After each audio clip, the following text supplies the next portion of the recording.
সাল্লাল্লাহু আলাইহি ওয়াসাল্লাম বলেন قال النبي صلى الله عليه وسلم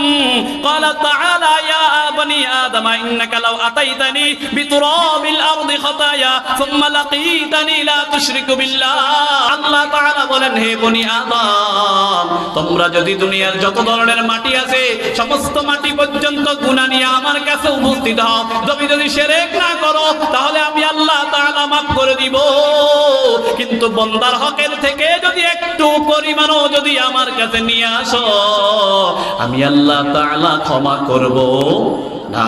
এজন্য আল্লাহর রাসূল বলেন ইত্তাকিদ দাওয়াতাল মাজলুম ফাল্লাহি ইজাব আল্লাহ তাআলা বলেন আল্লাহর হাবিব বলেন তোমরা মাজলুম যে যার উপরে জুলুম করা হয় এই ব্যক্তির দোয়া যদি করে